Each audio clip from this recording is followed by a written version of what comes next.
Veja no ICL Notícias, segunda edição.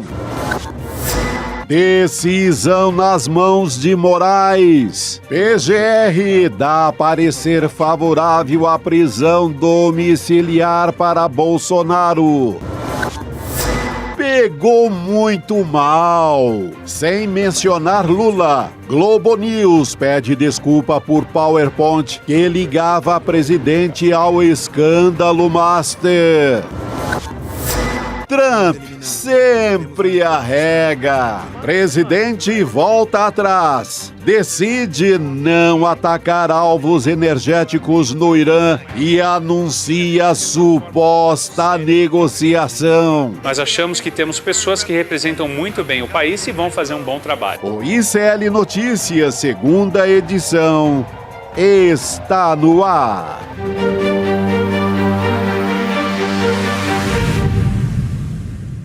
Olá, boa tarde. Seja muito bem-vindo, seja muito bem-vinda. O ICL Notícias, segunda edição, está começando. Estamos ao vivo em todos os nossos canais. Mais uma semana começando, segunda-feira, dia 23 de março de 2026, com o noticiário em Brasília já bombando. Chico Sá, boa tarde para você, meu querido. Boa tarde, Gabi. Boa tarde, audiência. Olha, ano de eleição, vai ser assim até novembro, até fechar o último voto, Gabi. Mas estamos firmes para cobrir tudo isso. Firmes, daqui a pouquinho em Brasília com Heloísa Vilela também, que vai chegar para conversar com a gente sobre a possível e próxima, parece que já está próxima, a prisão domiciliar do Jair Bolsonaro. Chico, vem aí, falamos muito sobre isso na semana passada. Hoje, o que tivemos? A Procuradoria-Geral da República enviando uma manifestação para o Supremo Tribunal Federal. Era isso que o Xandão esperava. Se vem um ok, uma aprovação da Procuradoria, acho que ele tem até uma desculpa para dizer, olha, não sou eu que estou sendo bonzinho. A Procuradoria já pediu, só me resta liberar. Eu continuo a favor de uma junta médica independente. Depois daquela dancinha do Flávio Bolsonaro lá em Rondônia, com o pai na UTI, eu passei a desconfiar muito do estado de saúde real dele, sabe? Eu acho que aquela dancinha é uma dancinha de quem sabe que o pai não está morrendo assim, entendeu? Mas eu sigo na mesma toada. Eu creio que o correto seria uma junta médica independente, avalia o ex-presidente, se está ali realmente correndo risco, vai para casa. Se não, segundo essa junta independente, porque a equipe médica dele é composta por um primo do Caiado e outro quase um militante do comitê eleitoral do Flávio Bolsonaro. Então, não dá para confiar. É isso, Chico. Eu acho importante você ter levantado essa questão, né? Porque vem num momento muito suspeito, como você coloca. Eu queria trazer aqui um trechinho do que disse o PGR, o Paulo Gonet. A gente tem aqui um trecho do que, enfim, qual que é a justificativa. Ele diz o seguinte, abre aspas para você que me acompanha também na tela: a evolução clínica do ex-presidente, nos termos como exposto pela equipe médica que o atendeu no último incidente, recomenda a flexibilização do regime em linha com o que admite o Supremo Tribunal em circunstâncias análogas. Essa decisão agora está nas mãos do ministro Alexandre de Moraes. O ex-presidente, só para vocês terem uma ideia de como é que está a perspectiva também de saída do hospital, porque isso pode influenciar bastante nessa decisão. Ele continua internado com pneumonia, só que ele tem previsão de deixar a UTI até amanhã. A gente falava na semana passada, né, Chico, que provavelmente deixaria o hospital até o final dessa semana, pelo menos, mas pode ser que até seja adiantada essa decisão do STF. A gente conversou com a doutora Damares Medina também, que disse o Alexandre de Moraes ele pode tomar essa decisão até antes dessa saída do hospital, né? Agora, com essa tendência a ir para casa, ele vai ficar bom hoje mesmo. Aí já não tem mais. Eu acho que ele vai saltar dessa cama bonzinho, pronto para fazer campanha até, se fosse o caso. Porque lembra um dia que o Valdemar falou, não, se ele soubesse que estava liberado para fazer campanha, ele ficava bom na hora. Não sou eu que estou dizendo, Valdemar Costa Neto, presidente do PL, ou seja, o chefe partidário dele. Então, tudo dessa família, tudo desse universo, é bom desconfiar. A PGR pode até mandá-lo para casa, o Xandão assinar, liberar. Mas eu, como bom afilhado de São Tomé, fiel de São Tomé, eu sigo desconfiado. Muito bom, Chico. E até eu lembro que a Juliana Dalpiva, na semana passada, ela também trouxe apuração a respeito disso, e ela até deu uma perspectiva histórica para a gente, de como tudo isso se desenrolou. Então, se a gente lembrar, desde o começo que o Jair Bolsonaro deixou a prisão domiciliar, enfim, assim, vamos dizer, vítima de suas próprias ações, né? Depois que ele tentou romper a tornozeleira eletrônica. Mas ela fez uma observação da quantidade de vezes que a defesa, os advogados do Jair Bolsonaro, entraram com pedido de prisão domiciliar por questões relacionadas à saúde. E aí ela disse, agora, com essa internação mais longa, é mais uma justificativa para eles poderem ter os argumentos ali, olha, fizemos X pedidos de prisão domiciliar em razão de saúde do Bolsonaro e nenhum deles foi atendido, porque aí entra com aquela questão da narrativa, né, de uma prisão que é política, enfim, são mais elementos para os advogados do Bolsonaro trabalharem também. Ah, sim, não, e eu acho que começou a ter meio um acordo, assim, você vê que a dita mídia hegemônica, ou a grande mídia brasileira, começou a ser muito favorável a essa prisão também em casa. Você começa a ver que passou a ser construído um acordão ali para manda o Bolsonaro para casa. Foi em casa que ele, numa solidão dele, a Michelle foi para o Ceará, todo mundo saiu, deixou o Jair sozinho lá numa certa noite, que ele comete aquela idiotice de tentar romper a tornozeleira. Espero que tenha pelo menos uma enfermeira para disfarçar, alguém com ele nesse período todo aí que vem pela frente. Pois é, daqui a pouquinho a Elô Vilela vai contar para a gente como é que está a expectativa em relação a isso lá em Brasília, né? Mas já tivemos alguns pronunciamentos ali da equipe médica, inclusive eles fizeram um atestado médico na semana passada bem detalhado para fundamentar esse pedido para os advogados do Jair Bolsonaro apresentarem ao STF, agora com esse posicionamento da PGR, a expectativa. Claro que a última palavra é a do ministro Alexandre de Moraes, mas a gente não pode esquecer o contexto em que isso acontece, né, Chico? E ele tem sido, assim, muito em sintonia ao que o PGR determina. Então, creio que ele não vai apostar numa desobediência a essa altura, sabe? Tem esse clamor ali da direita, tem o próprio ataque à figura do Alexandre de Moraes. Eu acho que se ele assina por uma domiciliar, o chamado, como a gente chama no folclore político, o gado vai dar uma sossegada também em relação a ele. A mídia que o tem criticado, a mídia mais à direita, vai também dar uma sossegada. Então, é bom também no contexto para o próprio Alexandre de Moraes. Todo mundo deixa o condenado ir para casa, eu acho que alivia a barra para todo mundo.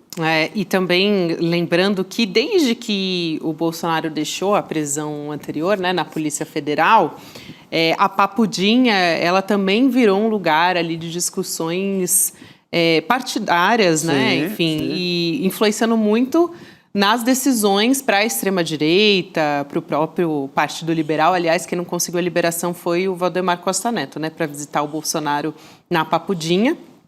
E isso também está dentro desse tabuleiro político, porque aí ele indo para casa, como é que vai ficar, né? É uma questão. Que regras o Alexandre de Moraes vai impor, né? Ele vai ter uma conversa, acho que tem uma conversa já prevista com a Michelle Bolsonaro. Eu creio que já deve ser nessa onda do acerto do que o Bolsonaro pode ou não pode fazer em casa. Uhum. Não pode virar comitê eleitoral, porque se deixar vai virar um comitê eleitoral. Não pode estar ali nas redes sociais, obviamente, porque se brincar ele já aparece de novo nas redes sociais. Então, tem que ter um certo cuidado. Mas a sensação que vai ficando é a de que o cara que comete uma tentativa de golpe de Estado, a turma que ali que combina o assassinato do presidente Lula, o assassinato do Geraldo Alckmin e o assassinato do próprio Alexandre de Moraes, que essa turma vai ficar um pouco impune, né? Ou vai ficar numa moleza, não vai cumprir a parte carcerária que estava destinada a eles. Vai ficar uma sensação de impunidade. Claro, aliás, os comentários aqui no nosso chat vão nesse sentido. Tem alguém aqui da nossa audiência, um usuário aqui que não se identificou, né? Mas dizendo, vão dar mole para o escorpião atravessando o rio nas costas do sapo. Achei que você ia gostar dessa. Essa é a imagem da fábula, né? Não adianta brincar com o escorpião, que ele vai ser sempre escorpião. É um pouco como acontece com a Rede Globo agora, com esse PowerPoint, né? O escorpião ali da família Marinho, ela tá no ar, ele está vivo e no ar desde o debate lá, a edição do debate com o Lula na eleição de 89. Então, não dá para confiar que o escorpião, seja da família Marinho, seja dos Bolsonaros, que esse escorpião vá de a noite pro dia virar um inseto paz e amor. Não vai. Se der mole, ele vai lá e bica. Não bica, porque escorpião não bica. Ele pica. Porque escorpião pica. Então, é bom tomar cuidado com o escorpião no Brasil. É bom tomar cuidado. Falando em escorpiões, eu vou continuar aqui. Daqui a pouquinho a Heloísa Vilela vem e conversa com a gente sobre isso também, mas ainda estou no âmbito familiar aqui da família Bolsonaro. O Alexandre de Moraes pode tomar essa decisão a respeito do Jair Bolsonaro a qualquer momento. A gente traz e atualiza aqui para você. Mas parece que tem um outro lado que pode pressionar o Eduardo Bolsonaro nessa história, né? Porque o ministro Alexandre de Moraes liberou para a Polícia Federal provas contra ele. As provas são referentes a um processo administrativo disciplinar contra o Eduardo. A Polícia Federal investiga ameaças e exposição de policiais pelo Eduardo em ações relacionadas ao Supremo Tribunal Federal. Então, olha, Chico, é interessante isso, né? Porque o Eduardo, ele vem numa toada de ações, né, de medidas e também quase que um lobby contra o próprio país. Sim. E agora tem mais um processo que se coloca ali como, vamos dizer assim, uma barreira para ele, né? Que está querendo também estar de olho... Sim, esse rapaz ele fez um papel de Calabar, Joaquim Silvério dos Reis, de um grande traidor da pátria, né? Ele lutou desesperadamente pelas tarifas contra o Brasil, ele lutou pela punição do próprio Alexandre de Moraes, ele, que acabou sobrando para outras autoridades, né? Ele viveu lá ao lado da turma do Trump, tentando punir o Brasil. Agora, está na hora de se pensar numa punição para ele, né? Embora ele esteja seguro, porque vai ficar nos Estados Unidos. Acho que esse não volta mais. Não volta mais porque eu creio que o Brasil não vai cometer a loucura de eleger Flávio Bolsonaro. Porque ele foi denunciado por coação, né? Um julgamento que diz respeito ao Jair Bolsonaro. Ele não tem saída. Eu acho que ele vai continuar o que ele chama de exílio. Lá em território dos Estados Unidos. Eu vou chamar a Heloísa Vilela para a nossa conversa, que pode já comentar essa história do Eduardo Bolsonaro, mas também essa expectativa sobre a prisão domiciliar do Jair. Eu e Elô que combinamos o figurino de hoje, né, querida? Boa tarde para você, bem-vinda. Foi aquele telefonema básico, né? Antes de começar, faltou avisar para o Chico. Faltou avisar o Chico. Mas eu acho que fica sabor de derrota muito grande com essa decisão de mandar o Bolsonaro para uma prisão domiciliar. Eu entendo que existe uma expectativa ou um receio de que ele acabe morrendo preso na cadeia, mas nunca ouvi dizer que você é condenado, é um bandido e tem que ir para casa para morrer em casa. Só algumas pessoas que têm esse privilégio. E me parece que o Bolsonaro vai ser uma delas. Então é uma sensação péssima de apenas 3 a 4 meses preso, uma pessoa que tem 27 anos de prisão decretada, e a gente vai ter que assistir a movimentação política na porta da casa dele. Espero que essa domiciliar dele venha com regras muito claras de quem pode entrar na casa dele, quantas vezes. É claro que só de sair da cadeia ele já vai ter um acesso a todas as decisões políticas que na cadeia ele não teria. E é exatamente isso que preocupa porque ele não poderia estar jogando o jogo político, ele que tentou destruir a democracia. Então, é uma situação muito ruim, muito séria, e o filho dele, espero que esse processo vá adiante. O ministro Alexandre de Moraes disse que é legítimo, sim, pegar provas que foram já levantadas num outro processo e usar agora nesse processo da tentativa de atrapalhar, né, falando português claro, Eduardo tentou atrapalhar o julgamento do 8 de janeiro, e é por isso que ele está sendo julgado, virou réu para ser julgado se foi um crime que ele fez ou não, essa tentativa de interferir, de atrapalhar o processo, né? Eu acho bem didático quando ela usa atrapalhar, né? Porque, sim, enfim, a gente usa termos jurídicos, né? Coação no curso do processo e tal, mas no fim das contas é isso. Então é importante dar um nome mais direto do que aconteceu. Mas com essa possível ida do Jair Bolsonaro para casa, fica meio consolidado uma impunidade a que essa família tem direito desde sempre. Você pega o próprio Bolsonaro naquela tentativa de cometer um terrorismo com o sistema de abastecimento d'água do Rio de Janeiro, ainda em 87, sem punição, e daí por diante você pega o crime de peculato do próprio Flávio Bolsonaro, também abafado entre o Ministério Público do Rio de Janeiro e as ações do próprio Bolsonaro, já presidente, para salvar o filho, junto à COAF, junto à Polícia Federal, junto à STJ, salvaram a pele do filho. Então é uma família que usufrui há pelo menos há quase 40 anos, considerando o primeiro mandato do pai como vereador no Rio, é uma família que usufrui há 40 anos da mais vasta impunidade. Exato. Muito bom, Chico. Elô, eu não sei se você queria comentar esse assunto, porque eu queria atualizar como é que está o cenário das eleições para a direita.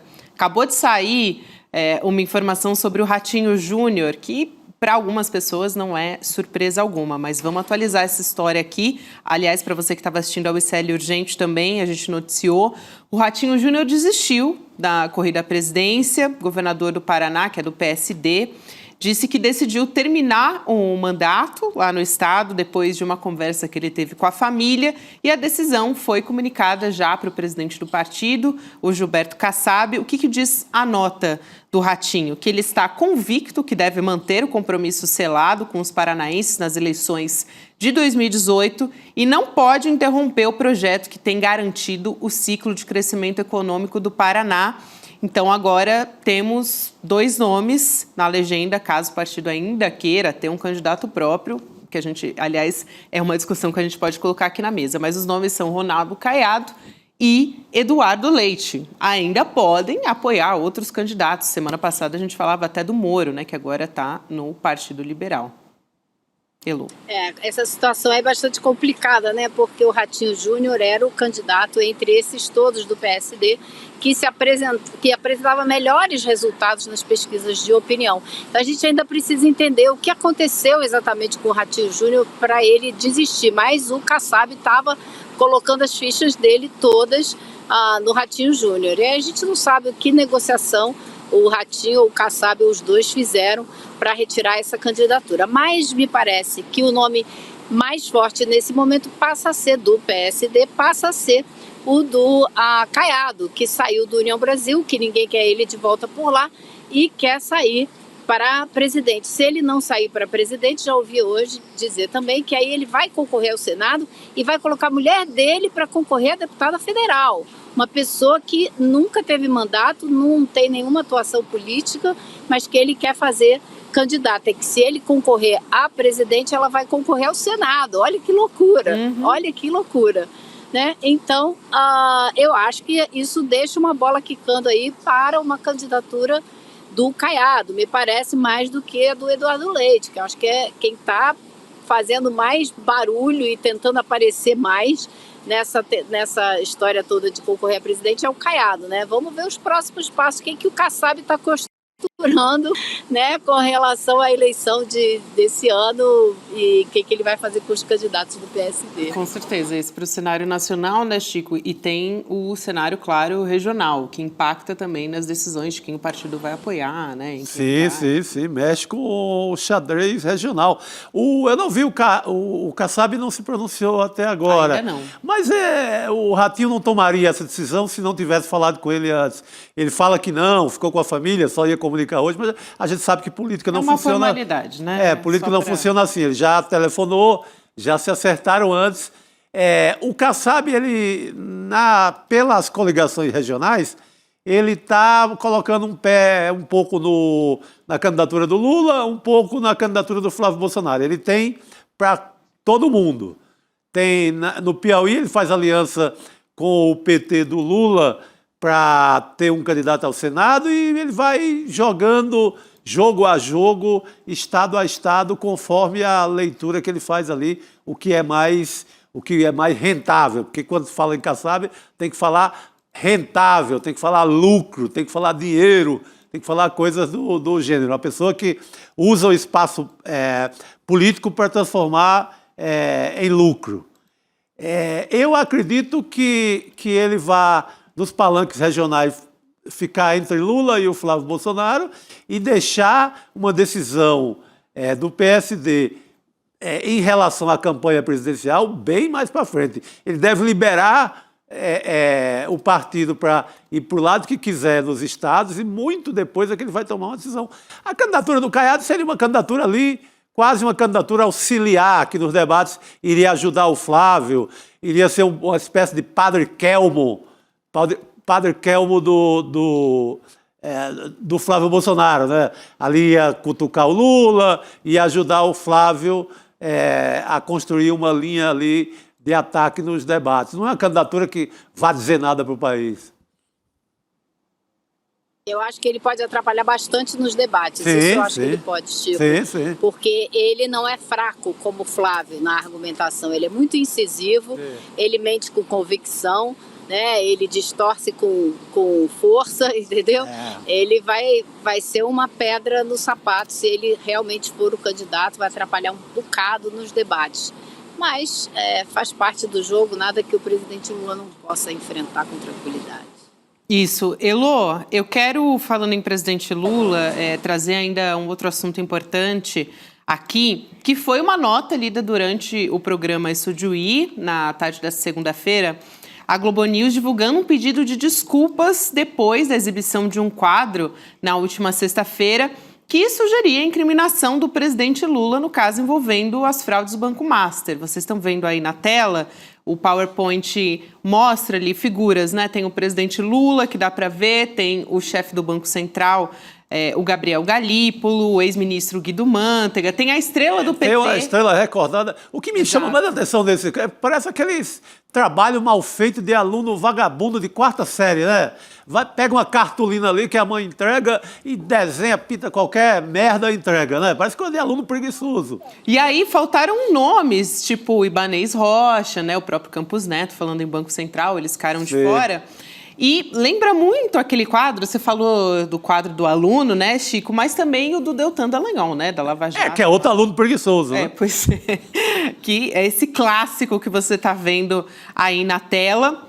O que teve nessa retratação, gente, para passar para vocês? A emissora reconheceu o erro no uso desse material, afirmou que o conteúdo não refletia adequadamente o rigor editorial adotado pela redação, só que pediu desculpas, só que esse comunicado não mencionou o presidente Lula diretamente, o nome do presidente, né? E a errata informa que não incluiu alguns nomes, como os ex-diretores do Banco Central, mas não cita o Roberto Campos Neto, que era o presidente do BC, quando o Banco Master, né, efetuou as negociações fraudulentas. Ao longo desse final de semana, esse material repercutiu muito nas redes sociais, causou assim, uma enxurrada de críticas, né, Lô? E até o próprio Pedro Barciela, analista de redes, ele informou que 84% dos comentários sobre o assunto foram potencialmente negativos para a Globo News. Ao todo, esse levantamento dele monitorou 159 mil publicações nas últimas 72 horas. Então, dá para entender esse posicionamento. Vou te passar, Elô, a palavra. Eu acho que tem 2 pontos muito importantes nisso aí. Esse é o primeiro, é a pressão que eles sofreram. E eu acho que as organizações Globo, elas se esquecem que o tempo mudou, que o mundo não é mais aquele quando as organizações tinham aí 80% da audiência na época das novelas mais incríveis e o Jornal Nacional tinha quase 80% da audiência. Esse tempo acabou. Hoje em dia você tem as mídias sociais que, com todos os problemas e que vão nos dar muitíssima dor de cabeça nessa eleição divulgando fake news, mas elas também hoje exercem um papel importantíssimo na formação da opinião pública para reagir a coisas como essa. E foi exatamente o que aconteceu. Então, a TV Globo vive, às vezes, uma nostalgia de achar que ela ainda comanda, né, uma opinião pública que hoje em dia é muito mais fracionada e tem muito mais meios de você pressionar uma empresa como a Globo do que você tinha antigamente. E o segundo ponto que me vem à mente é o seguinte: foi um erro, né? Eles dizem, foi um erro, foi um equívoco. Bom, eles não fizeram uma errata nem uma correção, porque eles não fizeram o PowerPoint correto como deveria de ser para substituir esse. Eles não pediram a ninguém para tirar das redes sociais esse PowerPoint esdrúxulo e mentiroso e intencionalmente sacana, porque eu acho que aí é o ponto. Não se faz um PowerPoint desse numa empresa como essa sem passar por decisões, por avaliações, por aprovação superior. Eu me lembro de quando eu estava na TV Globo, trabalhando lá longe no escritório de Nova York, uma matéria que eu fiz por causa de uma palavra da matéria, que eu me recusei a chamar palestino de terrorista no texto que eu estava escrevendo, e a matéria foi e voltou para a direção, foi para o editor, voltou até ir para a direção da empresa. A direção da empresa decidiu aquela uma palavra do meu texto. Você acha que a direção da empresa não ia saber desse PowerPoint, não ia saber que o presidente Lula estava aí, que a estrela do PT estava aí gigante? Então isso não é só um erro da redação. Isso aí, na minha opinião, sugere uma intenção clara da direção da empresa, deixando já à vista de quem quiser analisar o caminho tortuoso que a gente vai seguir nessa eleição presidencial. Isso é apenas o começo das coisas que vêm por aí e que essas empresas vão fazer para tentar derrubar a candidatura do presidente Lula. Chico, eu vou te passar a palavra, só avisar para quem está nos acompanhando aqui que tem uma enquete no nosso chat, para quem nos acompanha pelo YouTube, e a pergunta é justamente essa: o pedido de desculpas da Globo News sobre o PowerPoint que liga Lula ao escândalo Master é suficiente? E já tem uma boa parte aqui votando que não, muita gente comentando a respeito disso também. Votei não, acabei de votar não e vou explicar minhas razões. Eu acho que teria que dizer por que explicar os equívocos que eles reconhecem. Por que o presidente Lula naquela posição? Por que a estrela do PT? Por que falta o Ibanez Rocha? Por que não está o Roberto Campos Neto, que era o comandante do Banco Central quando o Master foi cevado e cresceu? Então, carece de mais explicação. E concordo com o Elô, não é coisa de estagiário. Não dá para culpar estagiário. É uma tentativa de impor uma versão. Está em disputa no momento a ideia de se o escândalo do Banco Master pega mais à esquerda ou à direita ou todo mundo.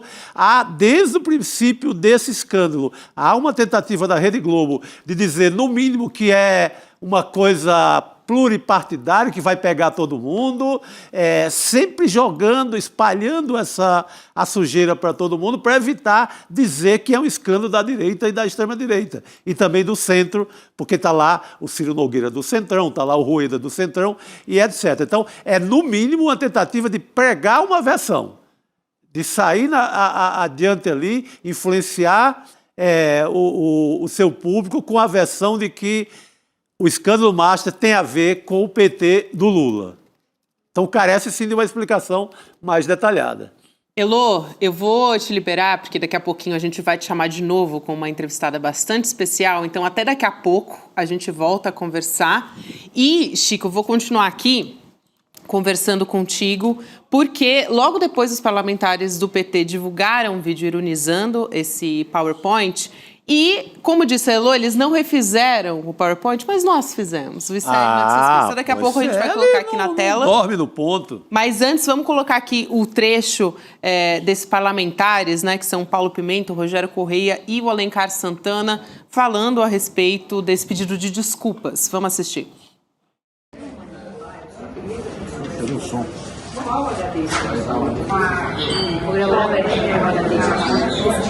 Pedido de desculpa? Disse que estava errado o PowerPoint. Olha, sinceramente, o PowerPoint foi uma vergonha. O dia que eu vi aquilo, eu achei que era fake news. Alguém criou isso, porque não é possível. O padrão era perto e as mentiras muito. Você não acha? Mas, Pimenta, se estava errado, afinal de contas, qual seria o PowerPoint correto? Já chamando também Rodrigo Viana para comentar com a gente, não só os parlamentares, né, ali ironizando esse pedido de desculpas, Rodrigo, mas também demos um nome aos bois. Fizemos aqui a nossa versão que o ICL Notícias fez. Só antes de mostrar a versão do ICL, muito rapidinho, eu vi vocês todos comentando. Concordo com a Heloísa Vilela de que isso não foi algo assim, um editor errou e depois a direção da Globo foi corrigir. Não. A direção da Globo aprovou aquele PowerPoint. Mas é meio tosco. Eu acho que é de propósito. Claro. Porque para ser usado nas redes sociais é bom que seja tosco, que tenha uma cara de coisa tosca para circular nas redes bolsonaristas. Eles fazem o pedido, institucionalmente ficam com pedido de desculpas, mas já cumpriram o papel de ajudar a produzir conteúdo para a campanha do Flávio Bolsonaro num acordo que nós estamos assistindo entre mercado financeiro, Centrão, Globo, né?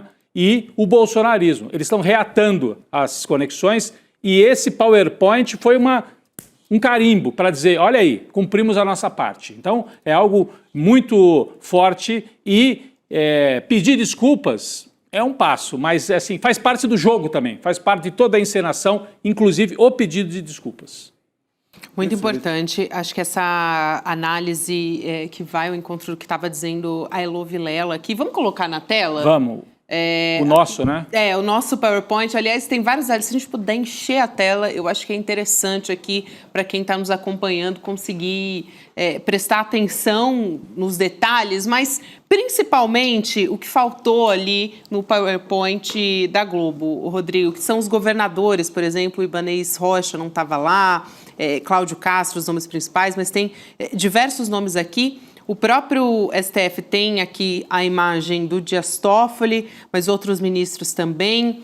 Tem o núcleo político, que tem políticos da direita, né? Ciro Nogueira, principalmente, é a figura que a gente mostra, mas Antônio Rueda, Nicolas Ferreira, Jair Bolsonaro, Tarcísio de Freitas, Flávio Bolsonaro, Banco Central, que faltou no PowerPoint deles também, né? Roberto Campos Neto, era a gestão dele, Rodrigo. Não, Gabi, para mim a maior cara de pau daquele, mais até do que a estrelinha do PT, é colocar o Galípolo, que é o presidente do Banco Central. No lugar do Campos Neto. Porque, meu Deus do céu. Sacanagem demais. Aí é muita sacanagem. Aí deram muita bandeira, sabe? Até para manipular, você tem que ter um pouquinho de categoria. O Luiz Nassif até escreveu isso hoje. Para manipular, você tem que ter um pouquinho mais de categoria. Colocar o Galípolo, que foi o presidente que mandou liquidar o banco, e não colocar o Campos Neto, que está ali no canto, o Gabi, foi uma tremenda cara de pau. Mas por isso que, desculpa, eu te interrompi, você estava no meio do... Não, de forma alguma, eu só dei um overview aqui, porque são realmente muitos nomes, são muitos. No PowerPoint, mas a gente pode comentar de uma maneira... Não, e se puder colocar na tela de novo, então, Chico, aí a gente vai falando junto aqui, porque está ali embaixo, o próprio símbolo da Globo. Então, em vez da estrela do PT... A Globo foi parceira do Vorcaro, a editora Globo, naquele evento lá de Nova York que nós mostramos, que foi bancado em boa parte pelo Vorcaro. Ele falou no evento, foi tratado como amigo no evento e bancou camarote da Globo lá no Carnaval. Então tem que estar na PowerPoint. E um outro nome é o Nelson Tanuri, que está ali do lado direito do Vorcaro, como comandante. É um nome de bastidor do mercado financeiro. O Chico Sá sempre lembra dele, porque ele comprou o Jornal do Brasil e deixou quebrar. Deixou nossos colegas sem fundo de garantia. Sem fundo de garantia. Então, e algumas pessoas dizem que ele é o verdadeiro dono do Banco Master. Que o Daniel Vorcaro seria apenas o rosto público do Banco Master. E quem teria intermediado seria esse personagem aqui que é apontado como o tráfico internacional, né? Ele foi a pessoa que apresentou? A reportagem da Alice e do Flávio VM Costa, aqui do ICL, que mostra que pode ter um braço do narcotráfico também no Banco Master. Então, aí você tem você tem uma arte completa, você tem todos os personagens da parada. Quer dizer, os representantes de cada segmento. O Ciro Nogueira como um representante ali da direita e do centrão. Você tem o Nelson Tanuri como o comandante do mercado financeiro, que ele é hoje o cara metido em qualquer negócio. Você pega privatização da Sabesp, tá lá o Tanuri num braço da privatização. É o cara que está em qualquer grande negócio de fundos da Faria Lima no mercado, tem o Tanuri no meio. Principalmente com órgãos públicos, com governos, como foi o caso da privatização da Sabesp. Então, tá o Fabiano Zettel, tá o Ibanez Rocha. E eu acho que até nós aqui, no ICL, fomos até bonzinhos, porque a Globo colocou a estrela do PT. A gente não colocou a cara do Jair Bolsonaro e do Tarcísio de Freitas. Poderia. Sim. Porque o Zettel, que está ali do lado esquerdo embaixo, que é o cunhado do Porcaro, O maior financiador. Maior financiador da campanha do Jair Bolsonaro e do Tarcísio. A turma aqui do ICL fez uma coisa mais discreta. Jair Bolsonaro e Tarcísio ficaram no núcleo político. Poderiam estar com a fotografia ali. Poderiam. Claro. Porque já tem muito mais elementos para ligar o Bolsonaro. A ligação é muito mais forte. Muito mais forte. Então, gente, o que a TV Globo fez vai ficar marcado nesta campanha. Já houve outros eventos parecidos em campanhas anteriores. A manipulação do debate do Collor. A Folha de São Paulo fez aquela ficha falsa da Dilma. Sequestro do Abílio Diniz, em 89. Que o Romeu Tuma vai lá e coloca camisas do PT nos sequestradores. Então, ficou marcado. A diferença é que, acho que vocês já comentaram, né? Hoje a Globo tem menos poder do que tinha no passado. Em 72 horas, por malandragem, pediu desculpas, mas o serviço sujo já foi feito e está rodando aí nos grupos de zap do bolsonarismo. Está rodando, mas também o nosso analista de redes levantou a maior parte de comentários nas redes sociais são negativos. O estrago, de crítica. O estrago para a imagem institucional da Globo está feito. Como é que ela se apresenta agora como a porta-voz do jornalismo profissional? O que eles fizeram aí não é jornalismo profissional, é picaretagem jornalística. Picaretagem.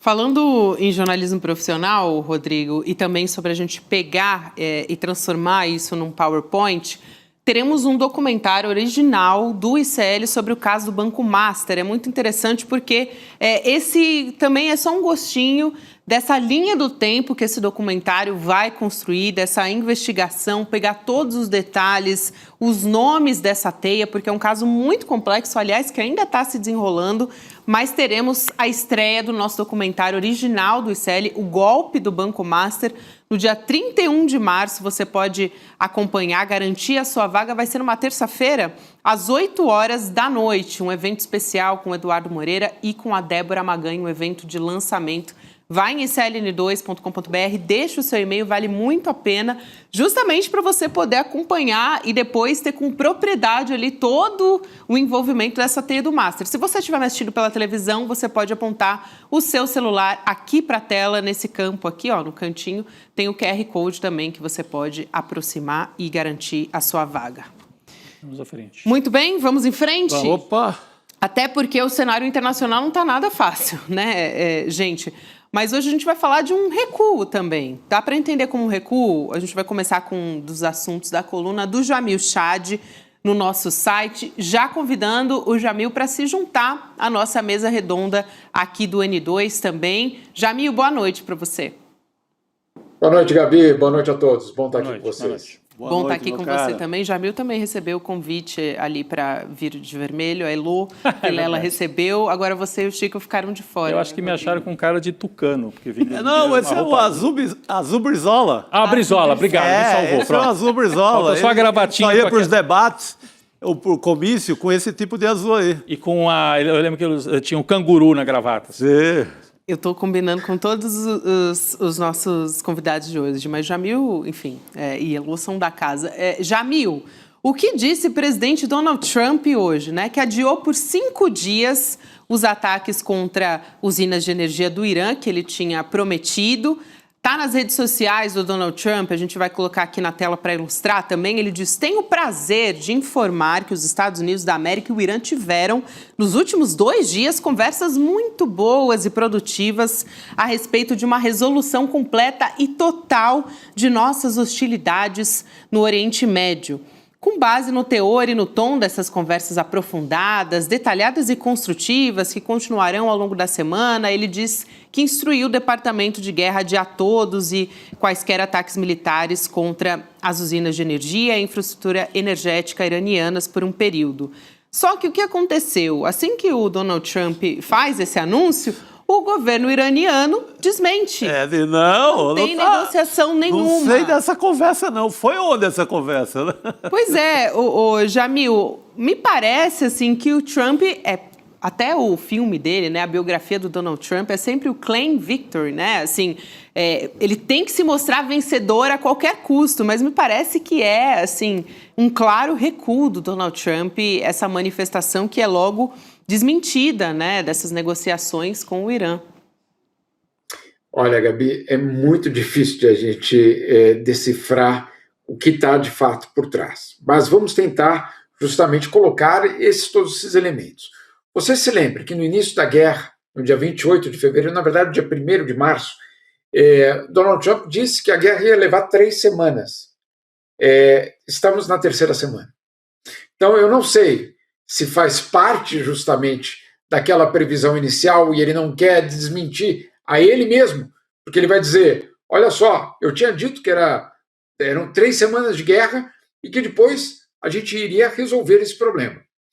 É muito complicado também entender, porque hoje ele deu várias entrevistas para vários meios de comunicação dos Estados Unidos e o que eu fiquei sabendo é que foi ele mesmo que ligou para essas várias redes, várias emissoras. Em cada uma delas, ele contou uma história diferente, Gabi. Ele contou para alguns que, na verdade, já está acontecendo uma mudança de regime no Irã. Você não percebeu, Chico? Já está acontecendo, viu? Já mudou. Ninguém lá percebeu. Mas, enfim, o que ele está dizendo é que, na verdade, o plano está absolutamente em dia. O problema é que esse plano muda tantas vezes quanto os mísseis, basicamente, americanos em Teherã. Né? Nós estamos vendo uma mudança, por exemplo, não só do objetivo da guerra, mas também da dimensão do que é vitória. O que é exatamente vitória? Ninguém sabe hoje definir, pelo menos do lado americano, o que seria uma vitória. Então, vamos lá. Donald Trump, então, hoje começou o dia anunciando que estava em negociações com o Irã e que daria mais 5 dias. Muito bem. Horas depois, o Irã disse, horas não, na verdade, pouco tempo depois, o Irã disse, olha, nós não estamos em negociação, nem direta e nem indiretamente. Nós consideramos que isso é uma tática de Donald Trump para ganhar tempo e, ao mesmo tempo, ver uma redução no preço do petróleo, né, e que, de fato, aconteceu nas 2 primeiras horas, se eu não me engano, o petróleo caiu em 12% o valor, ou seja, é absolutamente real que isso aconteceu, que houve a queda do preço do petróleo. Agora, o que o Irã está dizendo é que não existe esse processo negociador. Chegamos no final do dia com uma frase de Donald Trump um pouco mais diferente. Ele disse o seguinte, que na verdade ele está dando um novo ultimato para o Irã. Ele está dando mais 5 dias, mais uma chance para que o Irã chegue a um acordo de paz com os Estados Unidos. O que é diferente. Né? Ele tinha dito que estava em negociação. Agora ele não está dizendo que está em negociação. Agora ele está dizendo que ele está dando um novo prazo, basicamente, para o Irã. Então é muito complicado entender uma guerra entre um líder autoritário que usa a mentira como instrumento político e, do outro lado, um regime autoritário que, obviamente, não tem liberdade de expressão, não existe imprensa livre no Irã. Então, dos 2 lados, nós temos um problema muito sério em saber qual é a resposta. O fato, e aí também é muito importante, o fato é que a declaração de Trump, e não o fato em si, não a negociação em si, a declaração de Trump fez o mercado, de fato, respirar aliviado. Então, eventualmente, nós estamos vendo uma jogada, uma manipulação a partir de informações que se referem, obviamente, ao conflito bélico, mas com impacto no mercado. Claro. Então, vamos ter muita cautela, vamos esperar até sexta-feira, que é o prazo que ele está dando, para saber o que vai acontecer. Só que enquanto isso, com isso eu concluo, Gabi, prometo, enquanto ele diz que existe esse prazo, adivinha, os mísseis continuam caindo sobre Teherã, né? E aí, obviamente, fica essa incoerência de versões. Ô, Rodrigo, eu queria te passar a palavra também, só queria antes trazer a fala do Donald Trump, falando que o Estreito de Hormuz vai ser reaberto muito em breve e diz que gostaria de controlá-lo também junto com o Irã. Olha o que ele diz, vamos lá. Será um controle conjunto, talvez entre mim e o Ayatollah, seja lá quem for o próximo Ayatollah. E também vai ter uma forma muito séria de troca de regime. Nós achamos que temos pessoas que representam muito bem o país e vão fazer um bom trabalho. Vai falando qualquer coisa.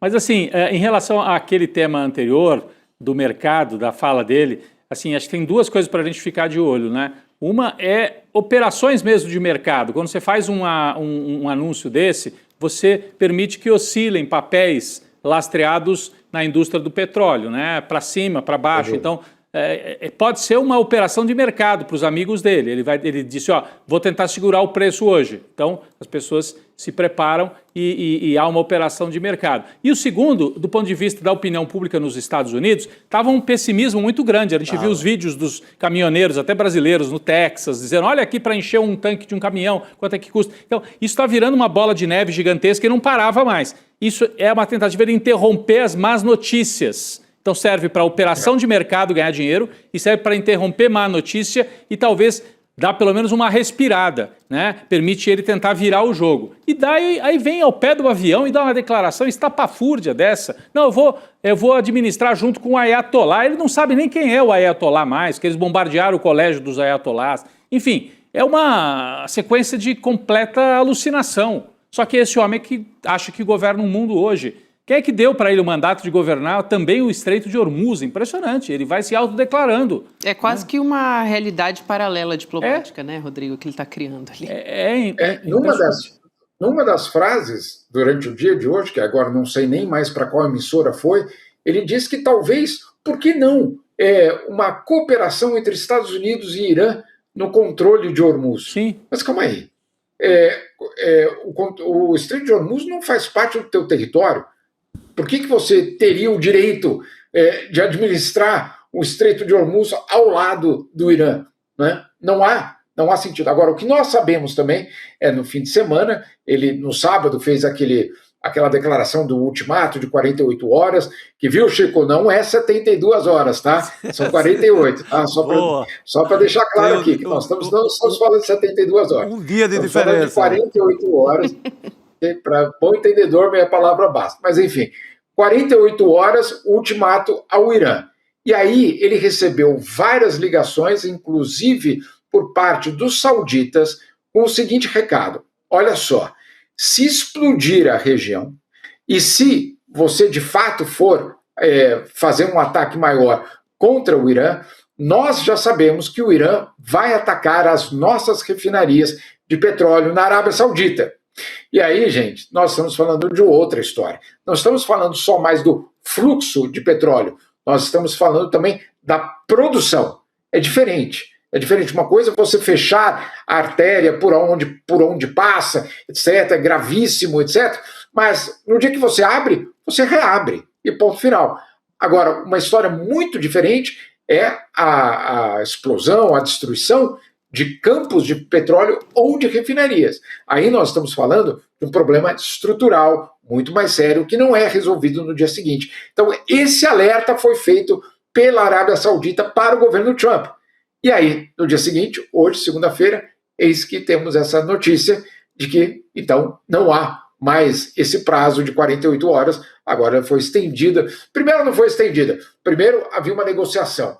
Agora não, agora na verdade é uma extensão de mais 5 dias para aquele prazo dado no sábado, que era de 48 horas, para uma guerra que começou, que ninguém sabe exatamente por quê, e cujos objetivos nós não fomos informados ainda.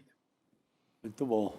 Jamil, eu queria trazer um outro assunto aqui, também da sua coluna no nosso site, que traz um fôlego. A gente está precisando também, né, de um fôlego no cenário global, dos candidatos socialistas que venceram as eleições municipais de algumas das principais cidades francesas, gente, consideradas um termômetro do que pode ser a disputa pela presidência do país no ano que vem.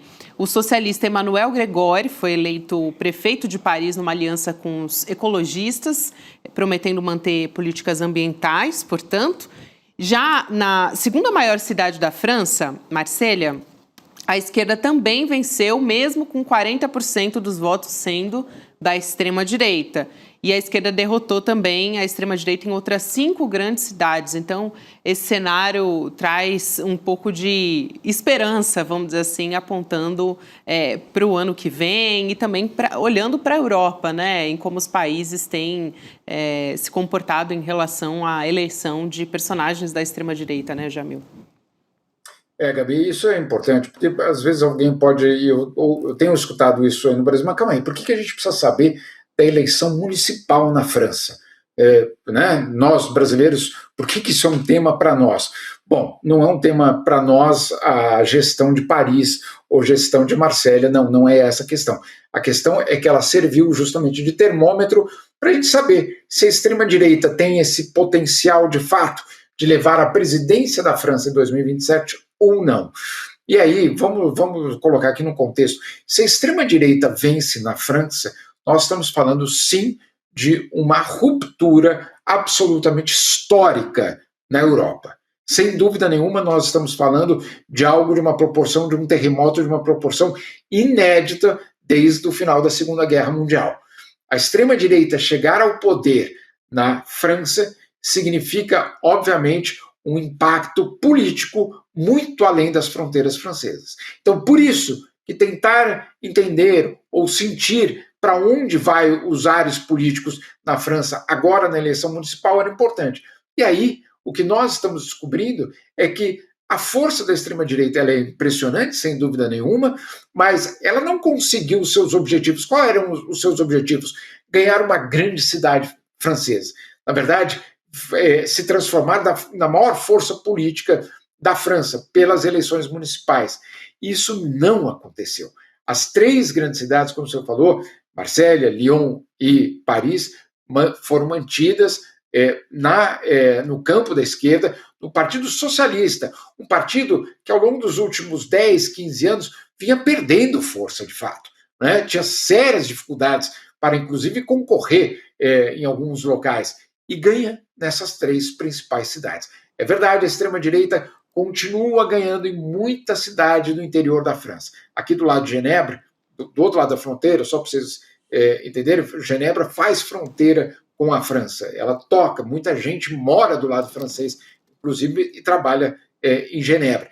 Nas cidadezinhas ao lado aqui de Genebra, a extrema-direita ganhou. Ela ganhou. Que são essas cidadezinhas aqui? O campo, né? Na verdade, a área rural da França.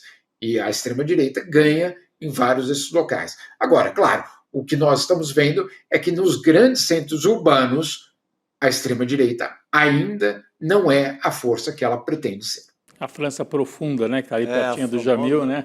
A França profunda nesses vilarejos, aquelas pequenas cidades, esses aí, pelo jeito, indo para a extrema-direita. Só uma observação bem rápida, o Partido Socialista na França é um partido bem moderado, né? Um partido de centro-esquerda, quase de centro, assim, né?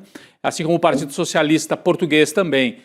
Eu acho curioso porque a esquerda mais ferrenha francesa é a França insubmissa, né? Que se desenvolveu, enfim, cresceu muito nos últimos anos. Mas quem tem mostrado aí capacidade de fazer frentes para enfrentar a extrema-direita é uma esquerda moderada, uma centro-esquerda que faz uma grande frente democrática e aí derrota a extrema-direita. Tem sido assim na França e em Portugal também, né? Portugal acabou de eleger um presidente de centro-esquerda contra um sujeito de extrema-direita do partido Chega, né? Isso. Jamil, muito obrigada. É sempre um prazer te receber por aqui no N2, querido. Valeu, querido. Até mais. Obrigado, Gabi. Um beijo aí. Boa noite a todos. Boa noite. Jamil Chad aqui trazendo sempre em primeira mão para a gente noticiário internacional. E quero te convidar hoje, 7 horas da noite, tem entrevista do Chico Pinheiro com o Henrique Vieira, deputado federal, pastor e também ator, escritor. Vamos assistir um trechinho da conversa do que nos espera hoje aqui no Chico Pinheiro Entrevista? Vamos lá.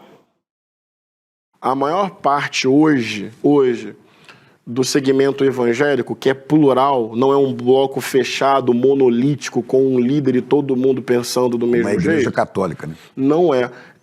A maior parte do campo evangélico hoje está nas chamadas igrejas não denominacionais. Então, por exemplo, não é Assembleia, não é Universal, mas também não é batista, nem presbiteriana.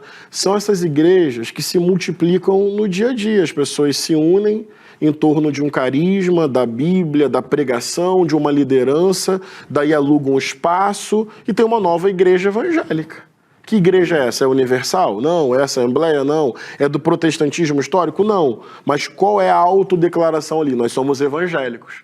Então é importante entender que o campo evangélico é complexo. Ele não é só formado por grandes igrejas e a base evangélica é, sobretudo, feminina e popular.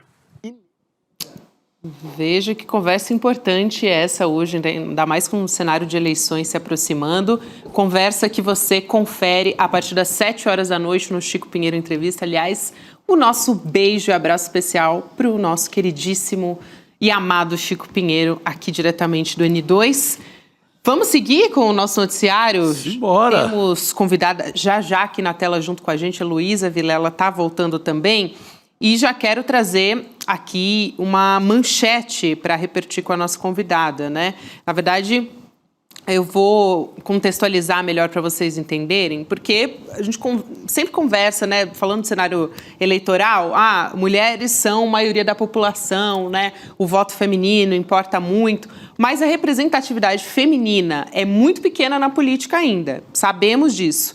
Tem um projeto de lei de iniciativa popular que quer mudar esse cenário, estabelecendo que 50% das cadeiras nas câmaras municipais, assembleias estaduais e no Congresso Nacional sejam asseguradas às mulheres, sendo 25% para mulheres negras. Esse projeto ganhou uma aliada muito importante, que é a nossa convidada, a presidente do Supremo Tribunal Militar, a ministra Maria Elizabeth Rocha, que está ao lado da nossa Heloísa Vilela. Ministra, boa tarde e, Elô, bem-vinda de volta.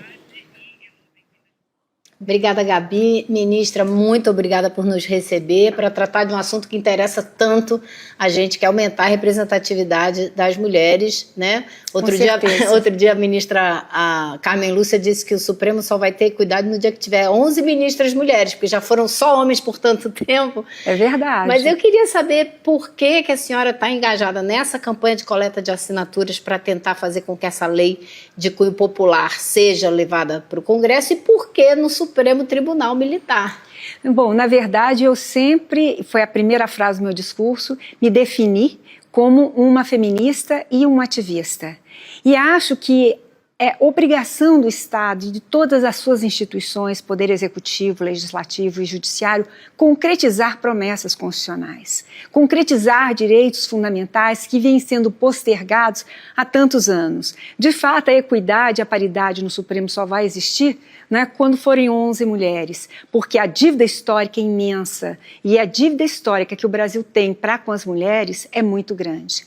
Então, essa é a minha maneira de poder contribuir minimamente com uma sociedade mais igualitária, com uma sociedade mais isonômica, onde as questões de gênero sejam também vistas como políticas públicas de equacionamento e de injustiças históricas que necessitam ser reparadas.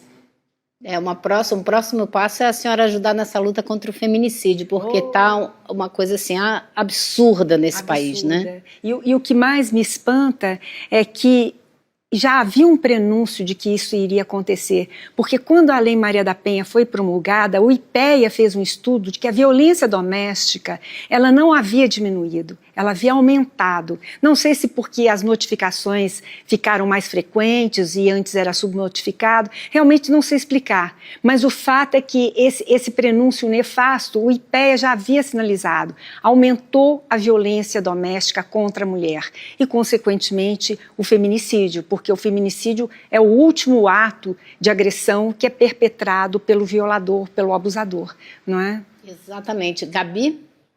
Ministra, eu queria também aproveitar a sua presença aqui para repercutir sobre a PGR se pronunciando, se manifestando hoje favorável à prisão domiciliar ao ex-presidente Jair Bolsonaro, né? Agora, o ministro Alexandre de Moraes, do STF, vai tomar uma decisão a respeito disso e, consequentemente, também está sendo discutida a questão das patentes, né, dos militares envolvidos no golpe do 8 de janeiro, né, na trama golpista. Eu queria ouvir a sua análise a partir disso. Enfim, discutimos muito aqui no programa hoje a sensação, né, que isso fica para a sociedade, apesar, claro, de termos, enfim, ritos que são do processo judicial e direitos que são direitos de todos os brasileiros, em tese, né? Posso aproveitar e perguntar para ela, ministra, é o Rodrigo aqui também, se a senhora já tem uma previsão de quando que o Tribunal Militar vai analisar essa questão da perda de patentes e da expulsão daqueles militares que foram condenados no núcleo 1, né, generais e tal, e que estão presos já. Eu vou responder por partes, vou começar respondendo ao Rodrigo. Rodrigo, todas as defesas já foram apresentadas, o que significa que todos os denunciados, né, no caso os justificados, já foram, e justificantes, né, justificado / justificantes, já foram citados. O curso do processo está fluindo normalmente. Eu não estou pressionando ninguém, não é, para que apresentem os seus votos e muito menos postergarei quando esses votos forem apresentados. Eu pautarei imediatamente como uma resposta que a sociedade espera. Né? É o que se espera de um presidente imparcial e que respeita o devido processo legal. Então, eu não sei te precisar, porque, veja, a representação de indignidade / incompatibilidade para com o oficialato, ela foi distribuída para um relator e para um revisor. Não é? E isso significa que são 2 votos que serão feitos, porque muitas vezes pode não haver coincidências nos entendimentos, pode não haver convergência, né, de julgamento. E alguns ministros que receberam as relatorias já me sinalizaram que irão ler as decisões prolatadas pelo Supremo Tribunal Federal, que vai ser um processo imenso, cheio de minúcias, cheio de nuances, cheio de provas. Então, eu não sei como te precisar, mas eu acredito que dentro de uns 6 meses, estou estimando, mas não posso te jurar, porque não está nas minhas mãos, não é? Eu acho que dentro de uns 6 meses, pelo menos alguma dessas ações já serão pautadas para que nós possamos, né, julgá-las. Esse é um ponto. Com relação à pergunta que me foi formulada antes, sobre a ida do possível ida do sim, Bolsonaro a prisão domiciliar. né? Veja bem, eu sou uma constitucionalista por formação e uma juíza penal. Então eu acho que a pena ela não pode ser uma punição. A pena ela tem que ter um caráter retributivo. Eu acho que aquele que erra, aquele que claudica, ele tem sim que receber a reprimenda. Mas a reprimenda não pode ser uma vingança do Estado. O Estado promove justiça. Muitas vezes a sociedade quer vingança e a gente entende porque a sociedade brasileira está adoecida por tantos flagelos como a violência, não é? Como essa tentativa de golpe que, afinal,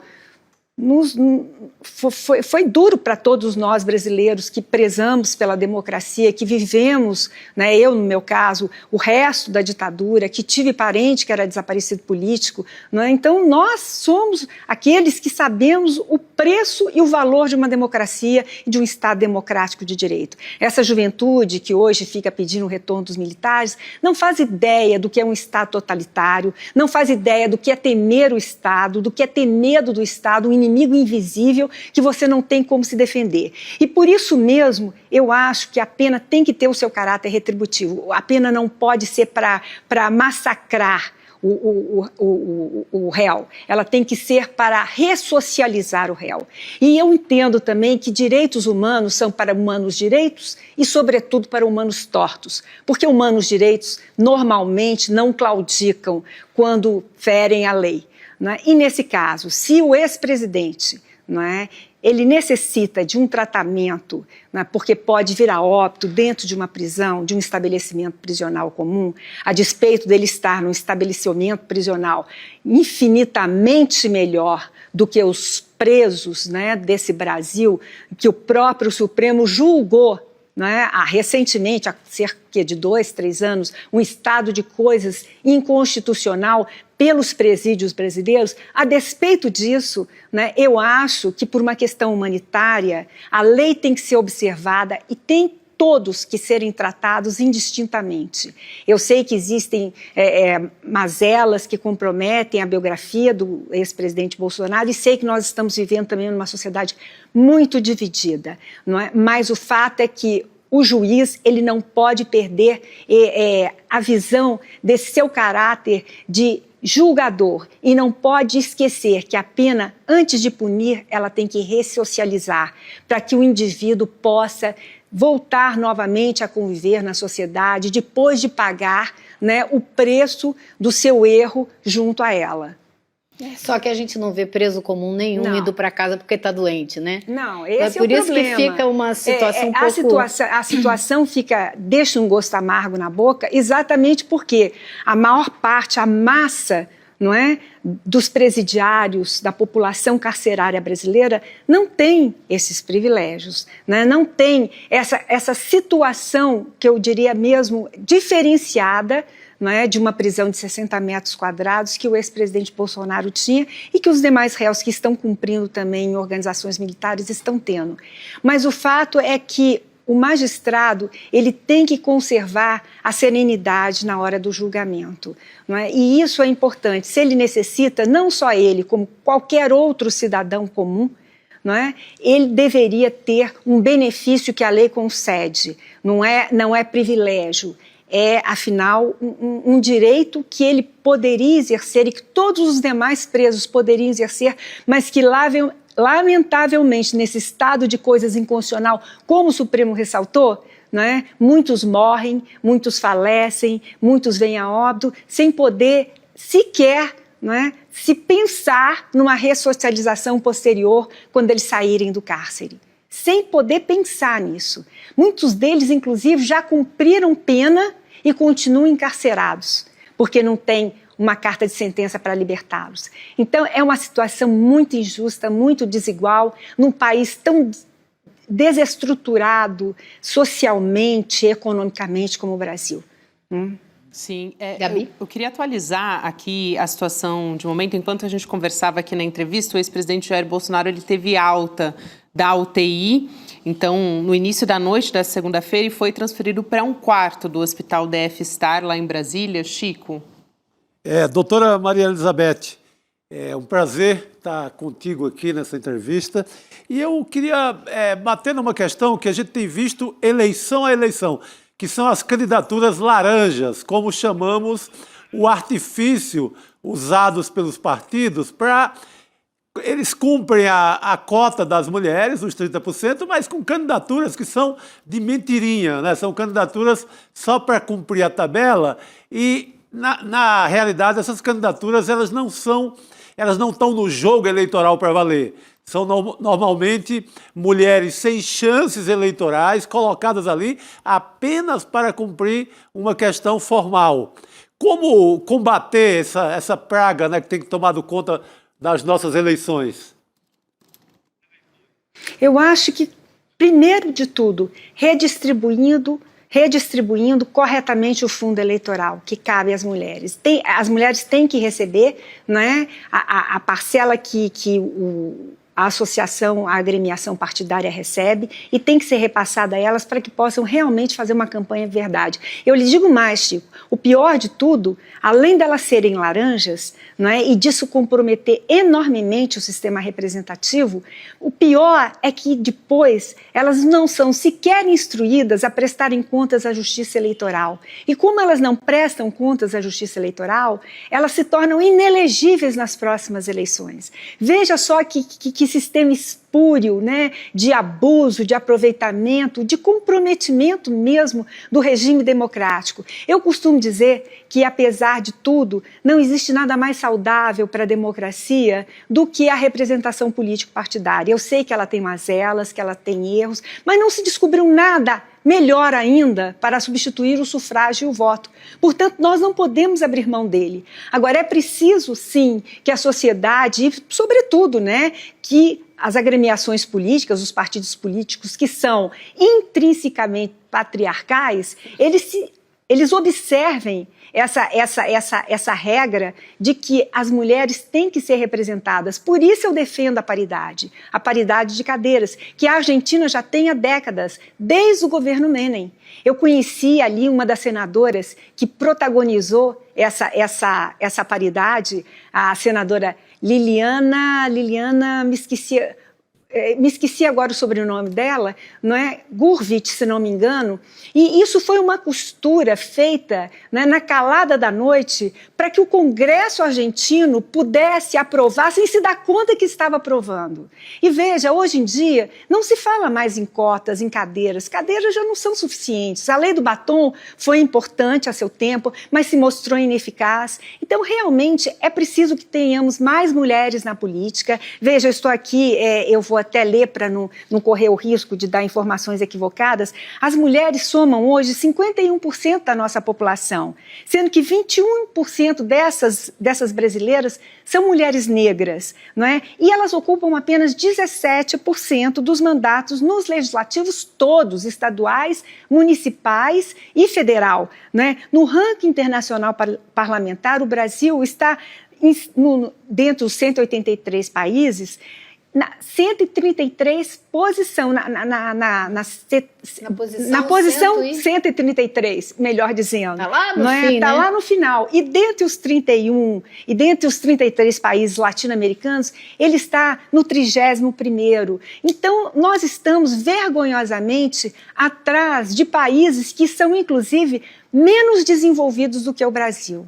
Então, é preciso, eu acho que um marco civilizatório é a igualdade de gênero. E é claro que essa igualdade tem que se refletir na política, porque, do contrário, se isso não acontece, nós teremos sempre uma democracia incompleta, uma democracia que não diz a que veio, que foge dos seus propósitos, porque, afinal de contas, a ideia é igualarmos os cidadãos e as cidadãs. E se existe essa disparidade, inclusive nas representações político-partidárias, é sinal de que a nossa democracia, e isso eu não tenho a menor dúvida, está adoentada. E já não é de hoje, né? A nossa democracia precisa realmente de uma reengenharia, de uma revisitação, de uma releitura, e acho, sinceramente, por isso eu tenho apoiado a ideia da paridade, e já há muito eu defendi isso, inclusive na COP30, não é? Com a ideia da paridade de mais mulheres na política, porque só a paridade pode, de alguma forma, apontar caminhos mais promissores nos parlamentos nacional, estaduais e municipais. Ministra, quero muito agradecer a sua presença aqui, a Maria Elizabeth Rocha, que é presidente do Superior Tribunal Militar, e também a Elô Vilela por estar com a gente aqui nessa tarde do N2 durante essa entrevista. Obrigada. Muito obrigado. Sou eu quem agradeço. Pessoal. Obrigada, boa noite. Obrigado. É uma próxima oportunidade importantíssima aqui, a presença da ministra Maria Elizabeth Rocha. E, Rodrigo, acabou de sair uma notícia, ainda não consegui nem ler a decisão a tempo, mas o ministro André Mendonça, do STF, mandou o presidente do Senado, Davi Alcolumbre, prorrogar a CPMI do INSS. Já estava se avizinhando a conclusão. Final de março terminaria, né? Então, manter esse palco assim em funcionamento, né? Ele tem o que, quando a direita e a extrema-direita começou a aparecer na cartolina, digamos assim, o André Mendonça começou a ser mais... fechou a porta. Trancou tudo naquela sala cofre lá, né? Trancou tudo e começa, então, o jogo dele é esse. Eu creio que uma continuidade, por exemplo, teria que ter uma revisão urgente no nome do presidente da CPI. O presidente está comprovado, ele reconhece que recebeu, que enviou dinheiro público, dinheiro de emendas para um personagem importantíssimo na investigação, que é a Igreja da Lagoinha. Sim. Emendas para uma igreja que já está fechada, você não sabe nem para onde vai esse dinheiro. Eu acho que ele é um cidadão suspeito de estar no comando dessa CPI. Fora isso, segue o jogo. É isso. Aqui falando das aposentadorias, gente, o governador do Rio de Janeiro, notícia importante que saiu hoje também, né? O Cláudio Castro decidiu renunciar, ele participa agora da cerimônia marcada para a renúncia ao cargo. Saúde, meu querido Chico. Saúde. E decisão que acontece... Imagina. Essa decisão está acontecendo na véspera, né, de o Tribunal Superior Eleitoral retomar o julgamento que pode tornar o Cláudio Castro inelegível. Sim. Só para trazer aqui a informação também do contexto em que isso acontece, né, ele é acusado de nomear cabos eleitorais para cargos públicos em estruturas do Centro Estadual de Estatísticas, né, Pesquisas e Formação de Servidores Públicos, e da UERJ, a Universidade do Estado do Rio de Janeiro, além de supostas ameaças a servidores que não participassem dessa campanha. O Ministério Público Eleitoral afirma que o governador, ou pelo menos, né, governador até o momento... até agora, vice, né? O Tiago Pampolha, que é atualmente conselheiro do Tribunal de Contas do Estado, fazem parte de um esquema de contratação secreta de cerca de 27 mil pessoas e um caso que veio à tona depois dos trabalhadores sacarem em espécie cerca de 248 milhões de reais em caixas eletrônicos, gente. E quero aqui, claro, relembrar que esses cargos secretos...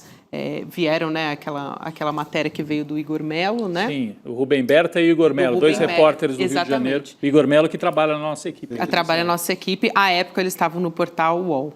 Rubem Berta e Igor Melo. Isso aí. Então, decisão importante também. Esse é um dos maiores escândalos, né, eleitorais e da máquina pública que... desde aquele escândalo do Banezé em São Paulo. O Rodrigo, como... mais ou menos contemporâneo, não sei se vocês lembram daquele escândalo do Banezé. Braço do Banespa, né? Braço do Banespa, que Quercia, é muito parecido esse escândalo com o Banezé. Você emprega 30 mil pessoas da noite para o dia, todas viram cabos eleitorais, eleitores, tudo junto. Então você ganha uma eleição. Acho que ajudou a eleger o Fleury, não foi isso? Elegeu o Fleury. Fleury, governador. Então você cria você compra uma eleição. É o que aconteceu com o Cláudio Castro. O caso Ceperge, né, que foi a denúncia dos colegas jornalistas. Exatamente, Rodrigo. Muito bem. Vamos chamar aqui o nosso convidado, Luiz Nassif, para participar com a gente hoje. Já vou trazer também o contexto, né, em que o Nassif vem conversar com a gente, mas, de qualquer forma, Nassif, a gente estava com muita saudade de te receber aqui no N2. Bem-vindo. Bem-vindo. Igualmente. Eu estou aqui para os lados de Ilhéus, e assim que eu desembarco em Ilhéus, o que eu vejo? Uma igreja da Lagoinha. Opa! Olha só! Essa estava aberta, Nassif? Estava aberta? Eu não sei, parecia uma delegacia. Eu peguei só por fora, até fotografei lá para mostrar. Não é só em Londres, em Boston, que tem a Lagoinha. Em Ilhéus também. Porque a principal foi fechada. Foi fechado. Hoje mesmo citei o Nassif pelo brilhante texto em que ele analisa o PowerPoint, esse PowerPoint vergonhoso da Globo, e disse, né, Nassif, nesse texto, vale muito a pena ler, se o Evandro Carlos de Andrade, o antigo diretor da Globo, levantasse assim da tumba, né? Ele ia falar, porra, gente, até para manipular tem que ter um pouco mais de categoria. É o que diz o Nassif, grosso modo, assim, no texto, né? Não dá, eles fizeram de um jeito tão tosco, que hoje a Andréa Sadi já pediu desculpa. Eu estou mudando de assunto, mas é porque é o assunto do dia também. Eu sei que o Nassif vem falar de outros temas com a gente. Claro. Esse pedido de desculpa foi de um ridículo, ampliou o ridículo aí, né? Ridículo. Ela passou vergonha. A única coisa que serviu o pedido de desculpa foi para mostrar que a responsável pelo PowerPoint é a Andréa PowerPoint. Andréa PowerPoint. Ô, Nassif, posso trazer aqui um contexto que você vem conversar com a gente, enfim, que é super importante. O ex-governador de São Paulo, o empresário João Dória, processou o jornal GGN por causa de um texto de opinião assinado por um colaborador. O Nassif vai explicar melhor para a gente, mas houve uma condenação, né? Foi um resultado por danos morais, bloqueio de contas, a exclusão do texto e a proibição de citar termos que o Dória considerou ofensivos. Então, a gente queria entender melhor essa história, né? O Nassif, ele é fundador, é diretor do jornal GGN e, enfim, vem para nos contar o que está acontecendo. A gente já tinha alguns conflitos com o Dória em relação a algumas atitudes dele na prefeitura, a entrega de banco de dados aí para empresas de BI, esse negócio todo. Esse texto foi um texto de um colaborador nosso. Passou, eu admito que o texto não é... Se eu tivesse lido antes, ele não teria saído. Mas o que aconteceu? Ele entrou pedindo uma indenização de R$50 mil. O juiz, por conta própria, aumentou para R$100 mil. Depois, apelamos aí para o tribunal, daí volta, daí você tem sistemas de multa para lá, para cá, cerco de todo lado, e agora eles querem pegar as cotas do GGN, que são, na verdade, da minha irmã, que é sócia lá. Ou seja, querem entrar no GGN. Eu não sei se é uma iniciativa dos advogados do Dória, ou se ele está a par disso. Hoje me falaram que é uma iniciativa dos advogados. Mas o que está acontecendo, nós preparamos um material tempos atrás para tentar convencer o Supremo de que o crime de imprensa não pode trabalhar como se fosse uma ação de injúria, difamação. É algo totalmente diferente. O Leme Streck elaborou em cima das ideias aí, foi apresentado no Supremo Tribunal Federal e mudou o entendimento do Supremo Tribunal Federal em relação a esse conceito de crime de imprensa. A questão é que você tem que entrar no tribunal para reanalisar aquelas condenações que você sofreu. Eu entrei 3 vezes já, as 3 ações caíram com Luiz Fux. Então, você fica pensando, será que Fux vai atuar de uma forma isenta aí? Por quê? Porque uma das ações vem do Rio de Janeiro. Eu andei criticando o Luiz Sveiter, que faz parte de um grupo do qual faz parte o próprio Fux também, e eu consegui, inacreditavelmente, uma condenação de R$100 mil por difamar Eduardo Cunha. Então você vê, eles arrumam qualquer coisa. Eduardo Cunha estava preso lá por corrupção e tudo. Eu fiz um artigo com várias denúncias contra ele, todas estão fundamentadas. Tinha uma que havia uma dúvida qualquer, ganhei em primeira instância, apela, vai para o Rio de Janeiro, e chega no Rio de Janeiro, um desembargador ligado ao Luiz Sveiter me condena R$100 mil. Então, digamos, esse negócio da maneira como a justiça atua para inibir as denúncias é complicado. Enfim, mas só para entender, com a condenação, ele está pedindo para receber como indenização as cotas da sua irmã no GGN. Ele passaria a ser dono do GGN, é isso? Ele quer tomar a empresa de vocês, é isso? Se o cara quer a cota, o que ele vai fazer com a cota? O que ele vai fazer com a cota? O GGN é uma empresa familiar, uma empresa de pouco valor monetário, ainda mais perto do que o Dória tem. Então, para ele querer as cotas é para interferir, tentar ficar dono do GGN. Que é uma besteira, porque o GGN o que é? É um conjunto de jornalistas que atuam numa determinada linha lá. Ele vai tirar. Então, eu não estou entendendo, mas nós temos com muita dificuldade perante a justiça aqui. Você teve, digamos, aquela atuação do juiz no primeiro momento, dobrando por conta própria o valor da multa. Depois os advogados têm reclamado muito aí das dificuldades pela influência do Dória, né? Então, o que nós estamos fazendo, a gente montou uma vaquinha com os leitores aí para tentar fazer aí, enfrentar mais um terremoto. Então, era isso que eu ia te perguntar. Então, tem uma vaquinha no Catarse, é isso? Um catarse.me/processo Dória, é isso? É isso. E tem o Pix também, que é no jornal jornalggn.gmail.com. Certo. jornalggn.gmail.com. Nós estamos fazendo aí, os leitores têm dado um bom retorno aí, uma boa solidariedade. Mas é complicado, sabe? Quando você vê, às vezes, o pessoal falando da coragem dos colegas da grande imprensa de fazer denunciar Deus. Eles têm um departamento jurídico por trás, tem a retaguarda do grupo jornalístico. Então é enrolado. Eu tive 2 vezes, quando o Supremo, com a Carmen Lúcia e com aquele poeta lá, o Aires Brito. Eles tentaram montar algo aí de defesa da imprensa com o Conselho Nacional de Justiça. Eles chamaram só os grandes órgãos de mídia. E eu fui e falei com os dois. Falei, gente, tem um novo tipo de jornalismo aí que está muito mais exposto. Eu não tenho fôlego econômico dos grandes grupos, não tenho departamento jurídico. Mas não tem jeito, né? O poder de influência desses grandes grupos aí é só ver a Lava Jato 2 aí, como é que está caminhando. Exatamente. Então, acho que a melhor forma de ajudar, o Nassif passou aí 2 formas, mas também entrando no GGN, está tudo lá indicado e as pessoas que estão aqui na nossa comunidade podem entrar lá e fazer esse apoio para enfrentar esse processo do Dória, né? Pô, Dória, cara, um milionário com a fortuna cá entre nós, em alguns pontos até um pouco suspeita, vem com essa história agora. Ele quer as cotas da Lourdes, né, Nassif, da sua irmã. Que coisa absurda, gente, coisa absurda. Não, que digamos, é uma represália às críticas aí, porque realmente não é nem pelo valor monetário nem nada. Ele quer uma represália pelo sufocar. Por ter se sentido ofendido aí. Né? Sufocar. Então, eles abriram ação também contra o autor do artigo, né? Que morreu já há algum tempo, então já morreu o autor e tudo.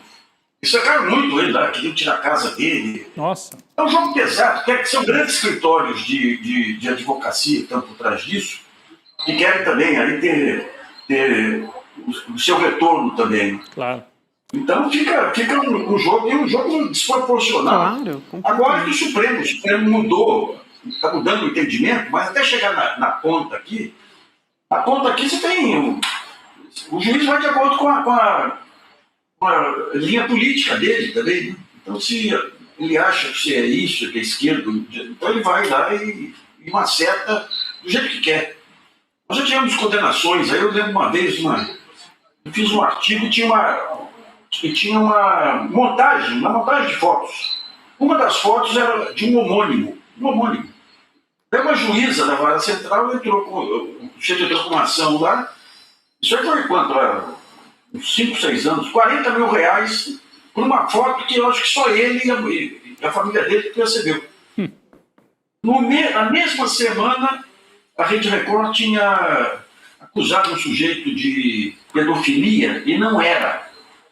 E o tribunal reduziu a multa para 10 mil reais. Então você vê que é tudo muito na base da